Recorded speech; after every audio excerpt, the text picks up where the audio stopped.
Warahmatullahi wabarakatuh.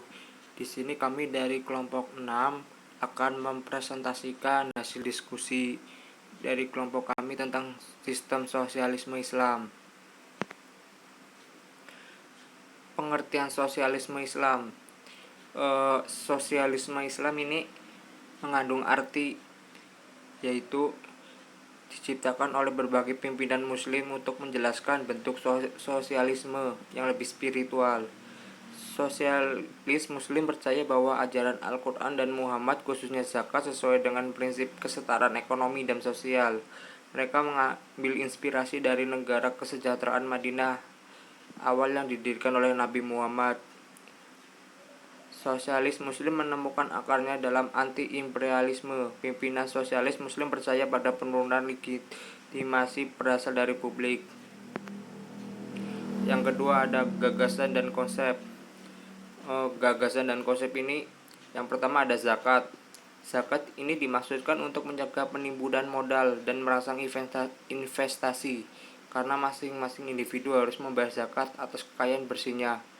Muslim yang kaya didorong untuk melakukan investasi dalam usaha yang menguntungkan, atau sebaliknya akan melihat kekayaan perlahan terkikis. Yang kedua ada penjaminan pendapatan minimum.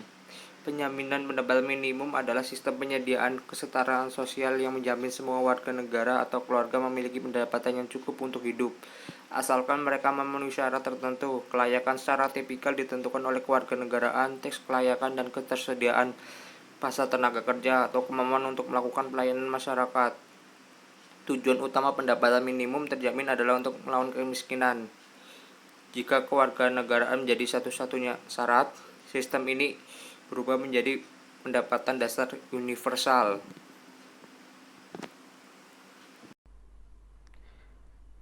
Terdapat 5 ciri-ciri sistem ekonomi sosialis. Yang pertama, semua sumber daya ekonomi dipunyai dan dikuasai oleh negara. Yang kedua, semua kegiatan ekonomi harus diusahakan bersama. Semua perusahaan milik negara sehingga tidak ada perusahaan swasta. Yang ketiga, segala sesuatu keputusan mengenai jumlah dan jenis barang ditentukan oleh pemerintah. Yang keempat, dalam hal harga-harga dan penyaluran barang dikendalikan oleh negara. Dan yang terakhir, semua warga masyarakat adalah karyawan bagi negara. Selanjutnya, kelebihan sistem ekonomi sosialis, yaitu yang pertama, pemerintah bertanggung jawab sepenuhnya terhadap suatu perekonomian. Yang kedua, pemerintah bebas dalam menentukan barang atau jasa sesuai dengan kebutuhan masyarakat. Yang ketiga, pemerintah mengatur dalam distribusi hasil dan produksi. Yang keempat, mudah melakukan suatu pengelolaan dan pengawasan. Dan yang terakhir, pelaksanaan pembangunan lebih cepat karena sudah disusun dalam suatu perencanaan. Kelemahan sistem ekonomi sosialis. Yang pertama, hak milik pribadi tidak diakui. Yang kedua, potensi inisiatif dan daya kreasi masyarakat menjadi tidak berkembang. Yang ketiga, segala sesuatu kebijakan pemerintah harus dilakukan oleh rakyat, dan pemerintah sifatnya paternalisme. Selanjutnya, perkembangan sosialis di Indonesia. Salah satu tokoh pendiri sosialis di Indonesia adalah Sultan Syahrir. Ia adalah seorang politikus dan Perdana Menteri pertama di Indonesia. Ia menjabat sebagai Perdana Menteri Indonesia dari 14 November 1945 hingga 20 Juni 1947. Pada November 1945, Sultan Syahrir didukung pemuda dan ditunjuk Soekarno menjadi formatur kabinet parlementer. Selepas memimpin kabinet, Sultan Syahrir diangkat menjadi penasihat Presiden Soekarno sekaligus duta besar keliling. Dan juga Sultan Syahrir mendirikan Partai Sosialis Indonesia.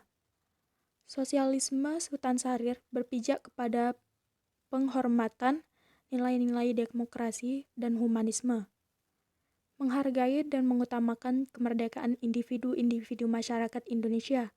Oleh karenanya, Syahrir berpendapat bahwa revolusi Indonesia hendaknya melebarkan sayap jauh melampaui batas-batas kemerdekaan nasional untuk menanamkan kemajuan sosial ekonomi yang berakar luas. Sultan Syahrir tegas membedakan paham sosialisme yang hendak diperjuangkannya di Indonesia dengan sosialisme yang ada di Eropa Barat maupun sosialisme yang ditawarkan komunis.